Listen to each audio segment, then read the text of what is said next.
ओम शांति। ओम शांति। आज की तारीख है 7 जुलाई 2026। साकार महावाक्य। बाबा कहते, मीठे बच्चे, तुम्हें नशा होना चाहिए कि हमारा बाबा आया है।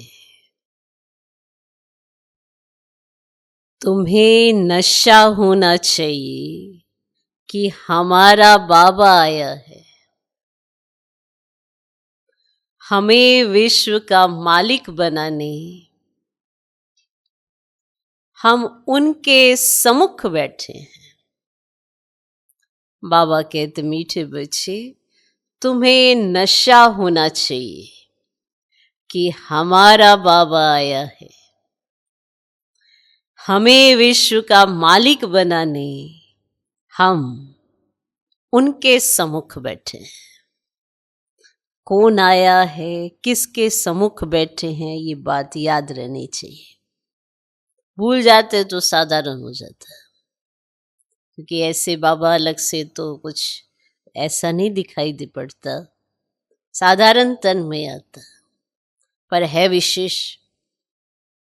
तो विशेष बेहद के बाप को देखने के लिए, विशेष नजर के लिए स्मृति विशेष रखनी पड़े।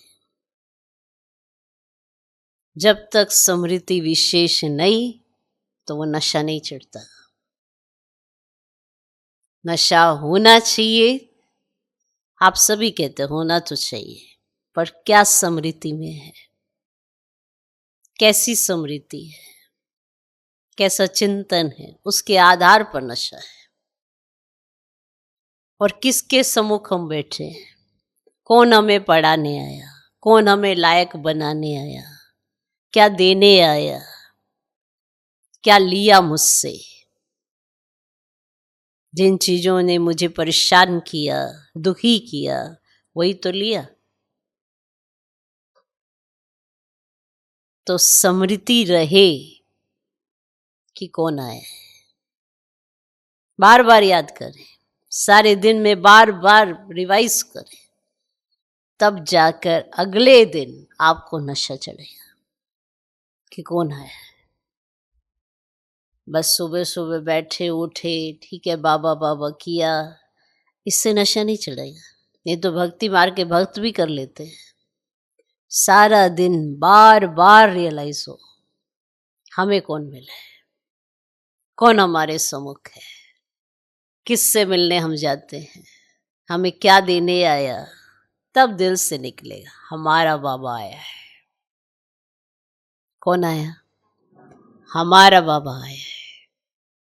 आज का प्रश्न, कर्मों की गुह्य गति को जानने वाले कौन सा पुरुषार्थ अवश्य करेंगे।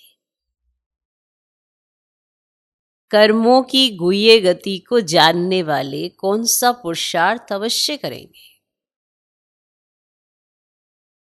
उत्तर, याद में रहने का, क्योंकि उन्हें पता है कि याद से ही पुराने हिसाब किताब चुकते होने हैं। कौन सा पुरुषार्थ करेंगे, याद में रहने का, क्योंकि उन्हें पता है कि याद से ही पुराने हिसाब किताब चुकते होंगे। वे जानते हैं कि आत्मा अगर पुराने हिसाब किताब, कर्म भोग चुकत नहीं करेगी तो उसे सजाएं खानी पड़ेगी। वे जानते हैं कि आत्मा अगर पुराने हिसाब किताब, कर्म भोग चुकतू नहीं करेगी तो उसे सजाएं खानी पड़ेगी और पद भी भ्रष्ट हो जाएगा। पुनर्जन्म भी ऐसा ही होगा, पुनर्जन्म भी ऐसा ही होगा। कर्मों की गुह्य गति को जानने वाले कौन सा पुरुषार्थ अवश्य करेंगे। कौन सा, याद में रहने का। याद में क्यों रहना है ये भी उन्हें पता है, याद में रहने से क्या होगा ये भी पता है। अगर नहीं रहेंगे तो कौन सी सजा खानी पड़ेगी। तो ये नहीं सोचे इसी जन्म में, अगर पुनर्जन्म होगा तो भी वहां सजा मिलेगी,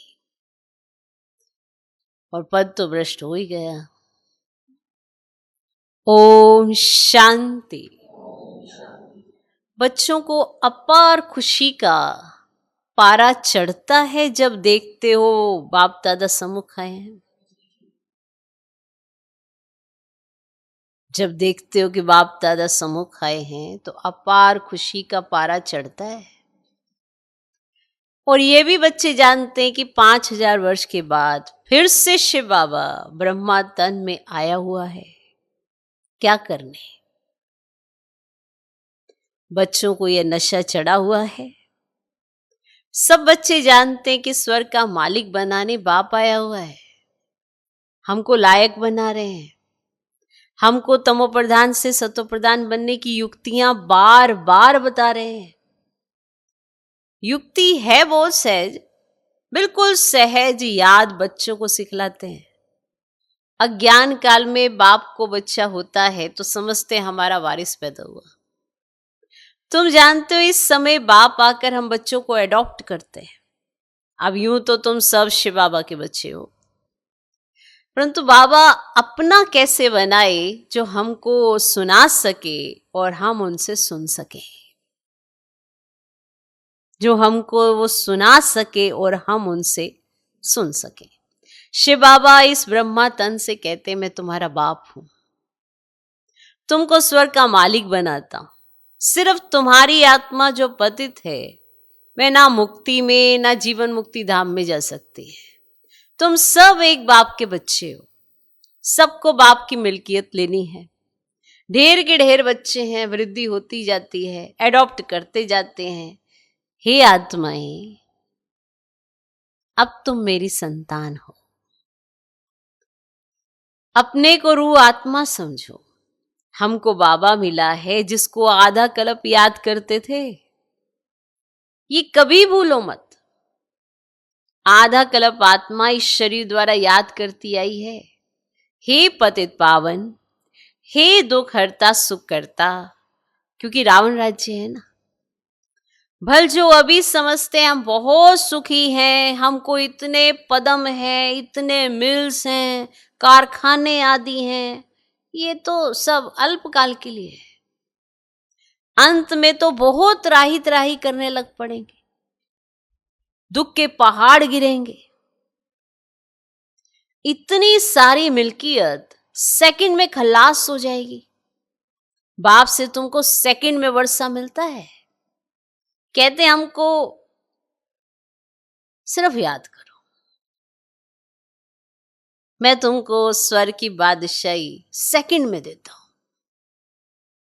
ये पुरानी दुनिया खत्म हो जाएगी, लड़ाइयां लगेंगी, नेचुरल कैलेमिटीज होंगी। सफाई तो चाहिए ना, सफाई तो चाहिए ना। तुम्हारी आत्मा भी अब पवित्र बन रही है। बाप दादा दोनों समझ सकते हैं बच्चे कितनी मेहनत करते हैं। बाप से वर्षा पाने की मेहनत बिल्कुल थोड़ी ही देते हैं। अपने को आत्मा समझ बाप को याद करो। वे रूहानी बाप है निराकार, हम आत्माएं उनको बुलाते हैं ना, बुलाते हैं ना। तो बाप कहते तुम्हारी आत्मा जो पतित है वे पावन कैसे बने? पतित पावन तो एक बाप है ना।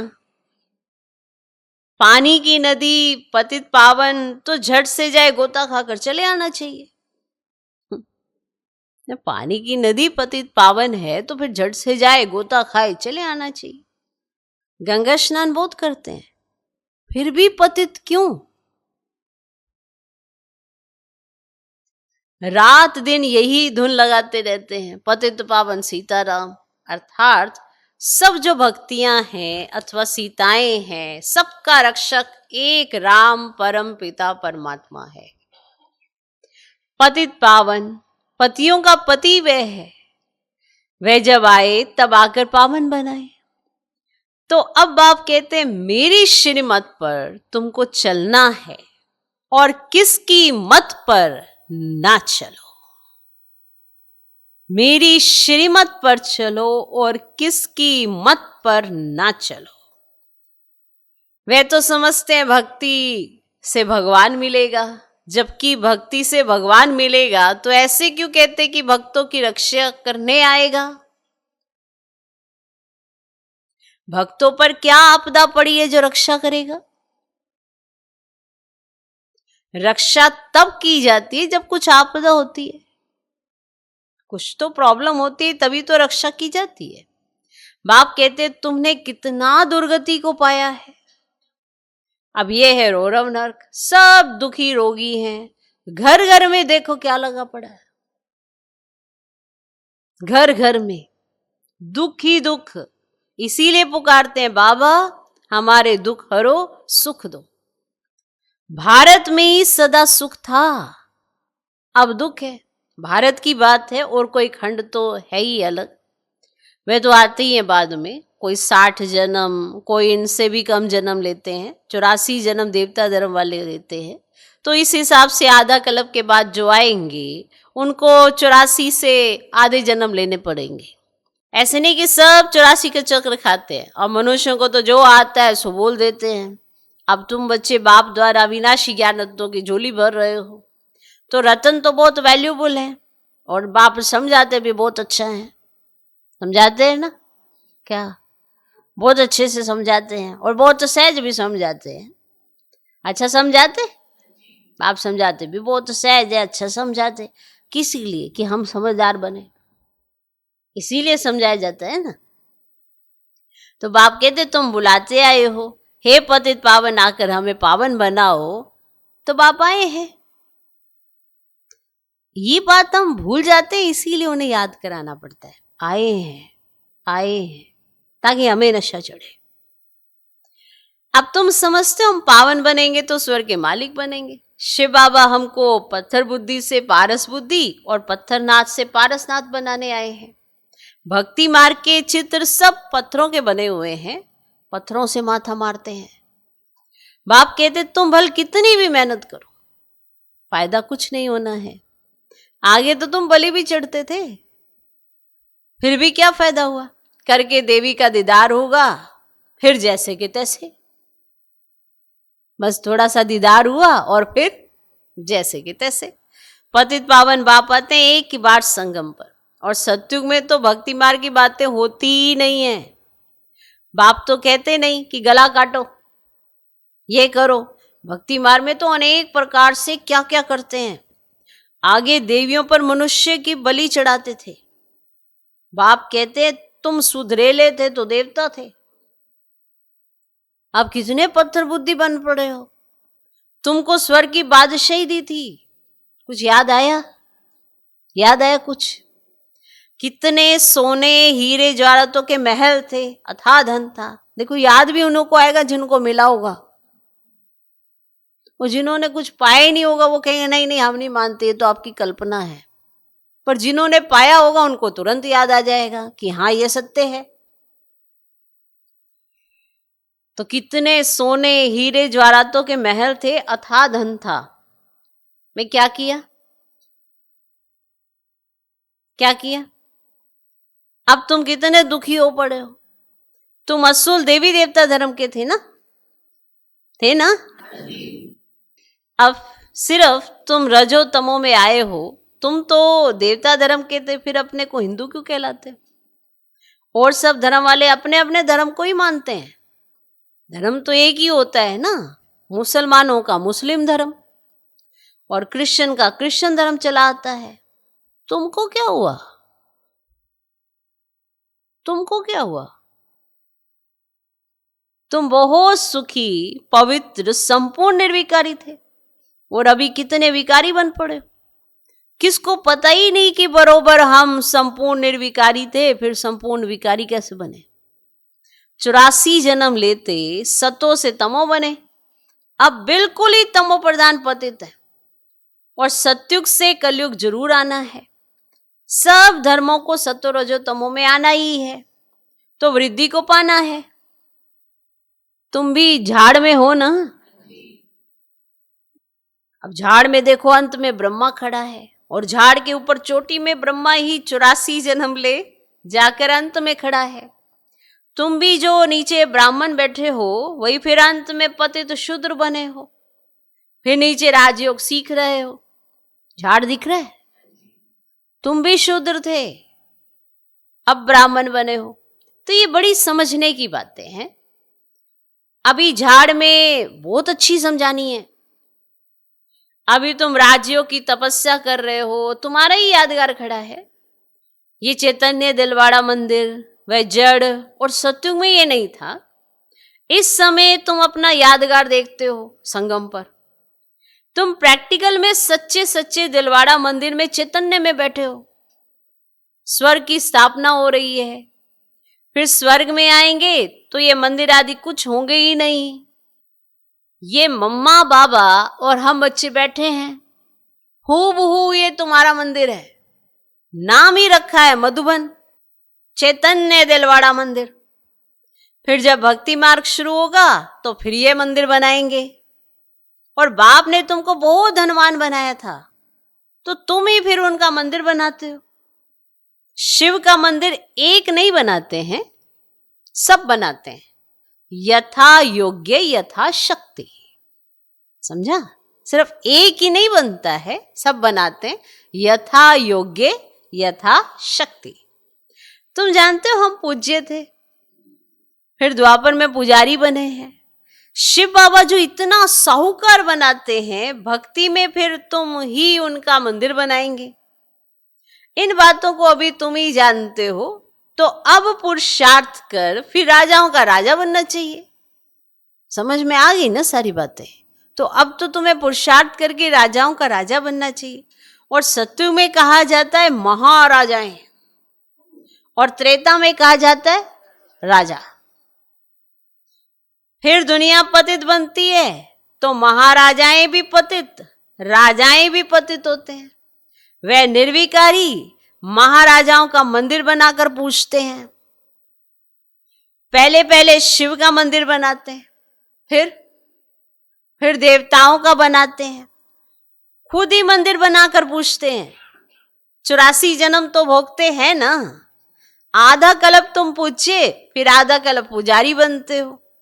मनुष्य फिर समझते हैं भगवान आप ही पूज्य, आप ही पुजारी है, सब कुछ आप ही देते हैं, आप ही छीन लेते हैं, आप ही देते हैं, आप ही छीन लेते हैं। मनुष्य ये समझते हैं। अच्छा, जबकि उसने दिया और लिया, फिर तुमको क्यों चिंता लगती है? उसने दिया, उसने लिया, फिर तुमको क्यों चिंता लगती है? तुम तो ट्रस्टी हो गए, फिर रोने की क्या दरकार है? उसने दिया, उसने लिया, जैसा आप मानते हो, तो फिर तुम क्यों रोते हो? उसने अपना दिया, अपना ही लिया ना, फिर तुम क्यों रोते हो? क्योंकि वो ऐसा नहीं करते हैं। इसीलिए जब भी दुखी होते हैं तो उसी को याद करते हैं। उसने दुख नहीं दिया, हमने अपने कर्मों से दुख ही कमा लिया। वो हमें सुख देना चाहता है, श्रीमत देता है, श्रेष्ठ कर्म सिखलाता है, जिससे हम सुखी बनते हैं। और दुखी हम 5 विकारों की वजह से बनते हैं, पर दोष फिर भी भगवान पर धरते हैं। तो जब आप कहते हो कि उसने दिया, उसने लिया, तो फिर तुम तो ट्रस्टी हो गए, फिर रोने की क्या दरकार है? बाप बैठ आत्माओं को समझाते हैं। ये चक्र जो है आत्माओं का है, तो आत्माओं को समझाया जा रहा है। आप सोचेंगे इस जन्म में ऐसा नहीं हुआ, इस जन्म में ऐसा नहीं किया, इस जन्म में, पर ये तो जन्मों का खेल है। इसलिए आत्माओं को समझाया जा रहा है कि आपने क्या करना है, क्या किया जिसकी वजह से ये पाया। देही अभिमानी रहते ही नहीं है। बात बात में देह अभिमान आ जाता है, बात बात में देह अभिमान। अच्छे के लिए भी किसी का सोचो तो भी देह अभिमान आ जाता है, क्योंकि ये चारों तरफ माया का राज्य है, सर्वव्यापी है माया। बाप सर्वव्यापी नहीं है, माया सर्वव्यापी है, जिससे वो तंग बोध करती है। और तंग होते ही देह अभिमान आ जाता है, देही अभिमानी रहते ही नहीं है। यहाँ कितना समझाया जाता है, अरे तुम आत्मा हो, परमात्मा तुमको पढ़ाते हैं, आत्मा में ही संस्कार रहते हैं।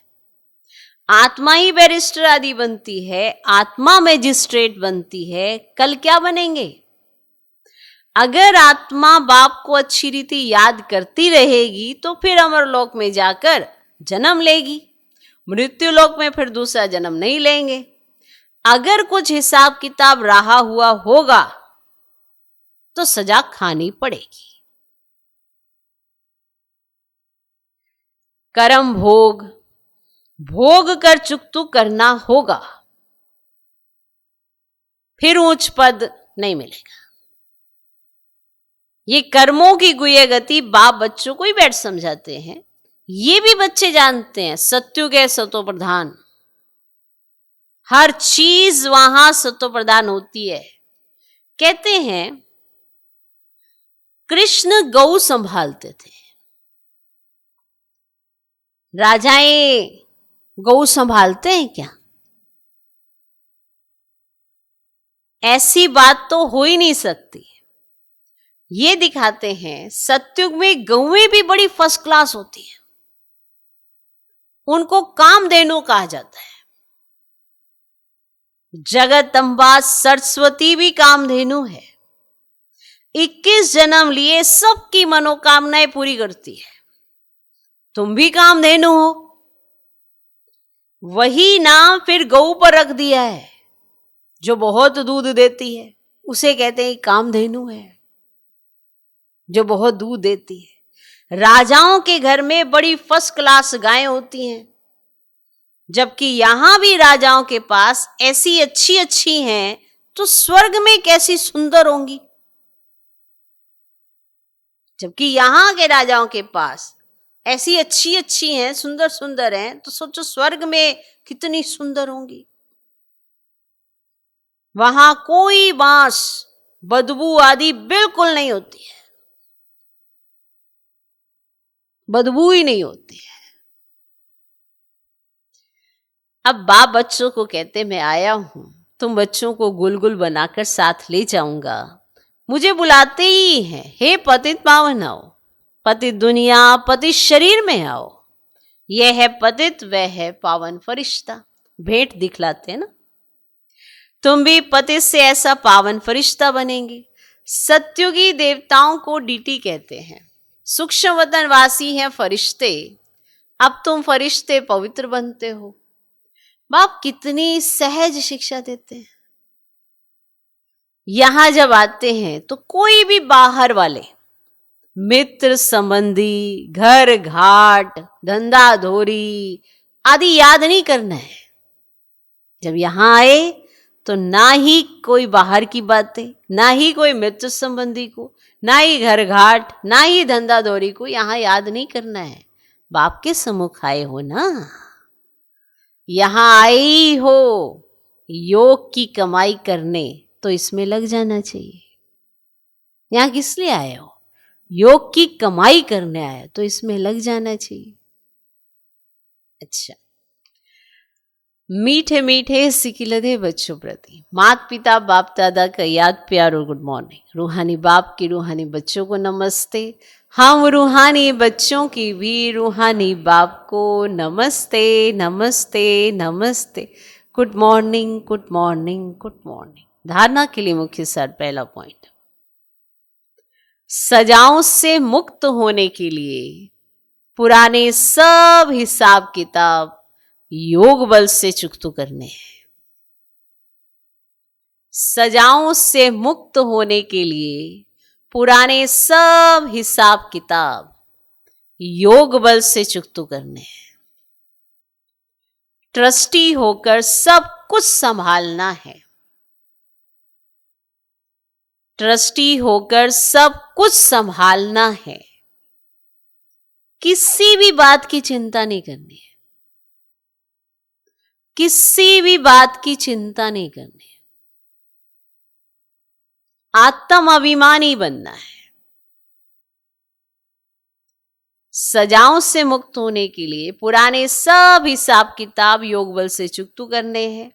ट्रस्टी होकर सब कुछ संभालना है, किसी भी बात की चिंता नहीं करनी है, आत्म अभिमानी बनना है। दूसरा पॉइंट, ये कमाई का समय है।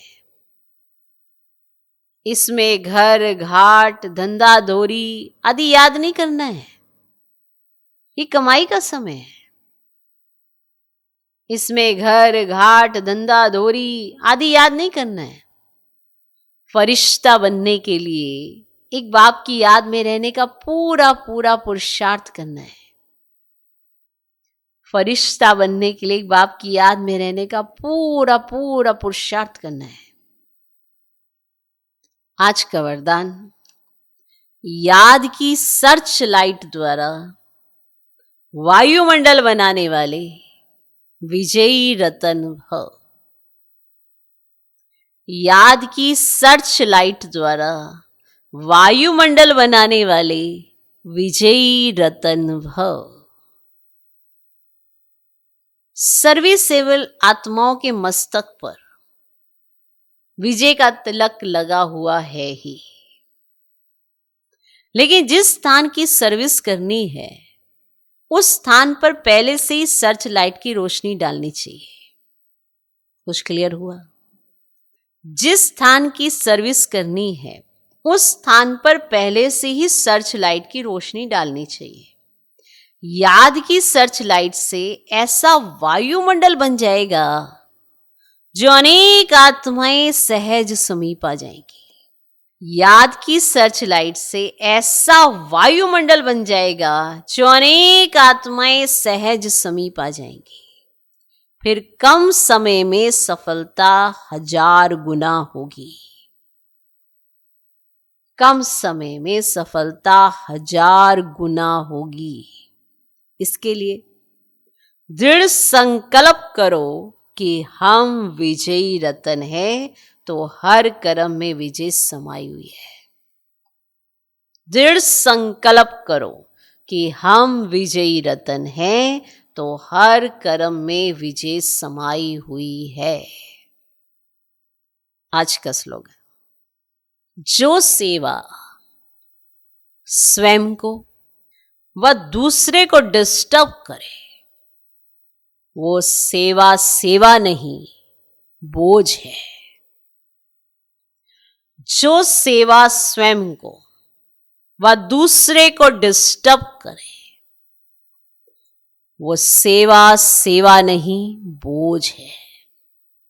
और बोझ से भारी होते हैं, हल्के नहीं होते। सेवा से हल्के होते हैं, बोझ से भारी होते हैं। अगर डिस्टर्ब हैं और दूसरों को भी डिस्टर्ब करते हैं तो सेवा सेवा नहीं, क्या है? बोझ है। बहुत कहीं बहुत डिस्टर्ब हो जाते हैं। सेवा है उससे खेल की तरह लेना, या बोझ है, मेरी जिम्मेवारी है, मेरी सारी वो है रिस्पॉन्सिबिलिटी, मुझे सारा कुछ देखना होता है, मेरे अलावा कोई देखता ही नहीं है। ऐसे जर्नल भाषा में भी अगर आप बोलते हैं तो ये बोझे की निशानी नहीं है। सेवा तो नशा चढ़ाती है, सेवा तो खुशी देती है, सेवा से हल्कापन आता है, पर उसी के लिए जो बोझ नहीं समझता। हाँ, कई बार आपकी तबीयत ऊपर नीचे होती है, कुछ ऐसा होता है तो देखना होता है कि ऐसा नहीं कि हम परेशान भी होते रहें और डिस्टर्बेंस भी करते रहें, गाते भी रहें कि मैं ये हूँ, मैं बीमार हूँ, मैं ये हूँ, और फिर सेवा भी करते रहें, फिर सबको एहसास भी कराते रहें कि देखो मैंने ये किया, मेरी तबीयत ठीक नहीं है। तो फिर ये बोझ है, ये सेवा सेवा नहीं है। हल्का रहकर सेवा करना, लाइट माइट होकर सेवा करना, वायुमंडल को लाइट माइट रखना। भले देखो शरीर है ऊपर नीचे होता रहता है, लेकिन क्या समझ के सेवा करते हो? आपको नशा चढ़ता है सेवा करके, खुशी होती है, तो वो आपकी एक्टिविटी से दिखाई देगा कि चांस मिलना चाहिए हमें, तो सेवा आई है, चांस मिलना चाहिए, हम तैयार हैं, एवर रेडी है। या कोई सेवा एक पूरी की, दूसरी आ गई तो बस उदास हो गए, ये सारी सेवा मेरे ही हवाले कर रखी है, मैं क्यों करूं? जो आत्माएं पुरुषार्थ करती हैं उनको ये फील होता है, जिन्होंने किया ही नहीं है उनको तो फिर बोझ ही अनुभव होता है। इसीलिए वो खुद भी डिस्टर्ब होती हैं और फिर जहां सेवा कर रही होती है वहां भी डिस्टर्बेंस क्रिएट करती है। तो ऐसा कुछ करो ही नहीं ना जो आपको बोझ अनुभव हो। आप पहले अपनी स्थिति बनाओ, याद से स्थिति बनाओ। तो जब याद से स्थिति होती है, जो सेवा आती है, तो वो नशा बड़ा चढ़ता है, फिर शरीर की तरफ ध्यान नहीं जाता। तो हम सेवादारी हैं, तो बोझ में थोड़ा रहना, सेवादारियों को हल्का रहना, लाइट माइट रहना। यह व्यक्ति इशारे ज्वाला स्वरूप स्थिति में रहे शक्तिशाली याद का अनुभव करो। ज्वाला रूप बनने के लिए यही धुन सदा रहे कि अब वापस घर जाना है, अब वापस घर जाना है। जाना है अर्थात उपराम। जब अपने निराकारी घर जाना है तो वैसा अपना वेश बनाना है, तो जाना है और सबको वापस ले जाना है। इस स्मृति से स्वतः ही सर्व संबंध, सर्व प्रकृति की आकर्षण से उपराम अर्थात साक्षी बन जाएंगे। साक्षी बनने से सहज ही बाप के साथी बाप समान बन जाएंगे। ओम शांति, ओम शांति।